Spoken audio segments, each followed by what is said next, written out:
ಕೀರ್ತನೆ 32ನೇ ಅಧ್ಯಾಯ 8ನೆಯ ವಾಕ್ಯ. ಕಲಿಸುವೆನು, ನಾನಿನಗೆ ತಿಳಿಸುವೆನು ಸನ್ಮಾರ್ಗವನ್ನು, ಕಟಾಕ್ಷಿಸಿ ನಿನ್ನನ್ನು ಈವೆನು ಸದಾಲೋಚನೆಯನು. ಪ್ರಿಯರೇ, ಈ ಲೋಕದಲ್ಲಿ ಒಂದು ವಿಷಯವನ್ನು ನಾವು ಕಾರ್ಯರೂಪದಲ್ಲಿ ಮಾಡಬೇಕಾದ್ರೆ ಮೊದಲು ನಾವು ಅದನ್ನು ಕಲಿಬೇಕು. ಕಲಿಯದೆ ಹೋದರೆ ಅದನ್ನು ನಮ್ಮ ಜೀವಿತದಲ್ಲಿ ಮಾಡೋದಕ್ಕೆ ಸಾಧ್ಯ ಆಗೋದಿಲ್ಲ. ಅದೇ ರೀತಿಯಲ್ಲೇ ದೇವರ ವಾಕ್ಯವನ್ನು ನಾನು ಅನುಸರಣೆ ಮಾಡಬೇಕಾದ್ರೆ ನಾನು ಮೊದಲು ಕಲಿಬೇಕು. ಇಲ್ಲಿ ದೇವರು ಪ್ರಾಮಿಸ್ ಮಾಡಿ ಹೇಳ್ತಿದ್ದಾರೆ, ನಾನು ನಿನಗೆ ಕಲಿಸ್ಕೊಡ್ತೀನಿ, ನಾನು ನಿನಗೆ ನನ್ನ ಮಾರ್ಗವನ್ನು ತಿಳಿಸಿಕೊಡ್ತೀನಿ ಎಂಬುದಾಗಿ. ಈ ಒಂದು ವಚನ ನಮ್ಮಲ್ಲಿ ಅನುಭವಕ್ಕೆ ಬರಬೇಕಾದ್ರೆ ನಾವೇನು ಮಾಡಬೇಕು? ಈ ವಾಕ್ಯ ಆಟೋಮೆಟಿಕ್ ಆಗಿ ಹಾಗೆ ನೆರವೇರೋದಿಲ್ಲ. ನನ್ನ ಸಹಕಾರ ಕೂಡ ಬೇಕಾಗಿದೆ. ನಾವೇನು ಮಾಡಬೇಕು ಅಂದರೆ ಮೊದಲು ಪ್ರಾರ್ಥಿಸ್ಬೇಕು.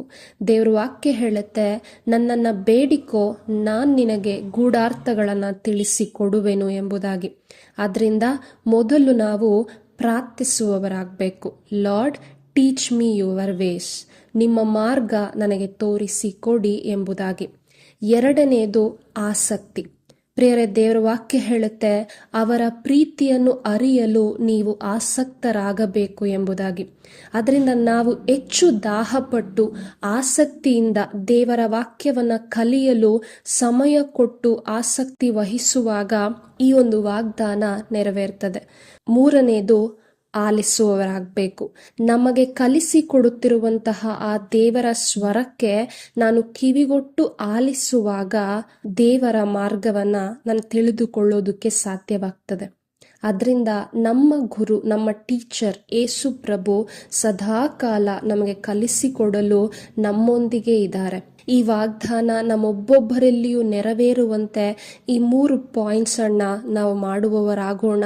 ಮಾಡಲು ತೀರ್ಮಾನಿಸುತ್ತಾ ಈ ಸಮಯದಲ್ಲಿ ಪ್ರಾರ್ಥನೆ ಮಾಡೋಣ. ಅಪ್ಪ, ತಂದೆಯಾದ ದೇವರೇ, ಈ ಒಂದು ವಾಗ್ದಾನ ನಮ್ಮ ಜೀವಿತದಲ್ಲಿ ನೆರವೇರುವಂತೆ ಆಗಲಿ. ಅಪ್ಪ, ನಾವು ಈ ಸಮಯದಲ್ಲಿ ಪ್ರಾರ್ಥಿಸುತ್ತಿದ್ದೇವೆ. ನನ್ನನ್ನು ಬೇಡಿಕೋ, ನಾನು ನಿನಗೆ ತಿಳಿಸಿಕೊಡ್ತೇನೆ ಎಂಬುದಾಗಿ ನೀವು ಹೇಳಿದ್ದೀರಿ. ನಿಮ್ಮ ಮಾರ್ಗವನ್ನು ತೋರಿಸಿಕೊಡಿ ದೇವ. ಮತ್ತು ಅಪ್ಪ ಪಿತನೆ, ಈ ನಿಮ್ಮ ವಚನದಲ್ಲಿ ನಾವು ಆಸಕ್ತಿ ವಹಿಸುವಂತೆ ಎಲ್ಲರಲ್ಲೂ ದಾಹ ಉಂಟಾಗಲಿ.